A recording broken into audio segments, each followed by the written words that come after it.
ಒಂದು ವಿಷಯ ಹೇಳಿ, ನಿಮಗೆ ರಾಜಾರಾಮ್ ಪಂಡಿತ್ ಮತ್ತೆ ಸಿದ್ಧಾರ್ಥ್ ಪಂಡಿತ್ ಬಗ್ಗೆ ಹೇಗೆ ಗೊತ್ತು? ಹೌದು ಸರ್, ನಂಗೆ ಗೊತ್ತು. ತುಂಬ ವರ್ಷಗಳ ಹಿಂದೆ ರಾಜಾರಾಮ್ ನಮ್ಮ ಕಂಪ್ನಿ ಜೊತೆ ವ್ಯವಹಾರ ಮಾಡ್ತಾ ಇದ್ದಾರೆ. ಸರಿ,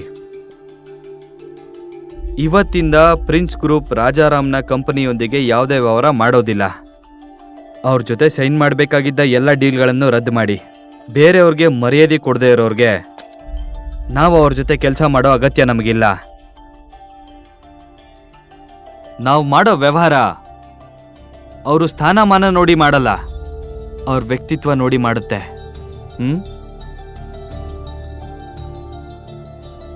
ಸಿದ್ಧಾರ್ಥ್ ಗೌತಮ್ ಚೇರ್ಮನ್ ಜೊತೆ ಮಾತಾಡ್ತಾ ಇರೋದನ್ನ ನೋಡ್ತಾನ. ಗೌತಮ್ ತಂದ ಹಣದ ಹಿಂದೆ ಇರುವ ಸತ್ಯವನ್ನ ಅನ್ವಿತಾ ತಿಳಿದುಕೊಳ್ತಾಳ. ಗೌತಮ್ ಹೇಳಿದ ಮಾತುಗಳನ್ನ ಕೇಳ್ತಾ ಇದ್ದಂತೆ ಕುಲಕರ್ಣಿ ತಕ್ಷಣ ರಾಜಾರಾಮ್ಗೆ ಕರೆ ಮಾಡಿದ.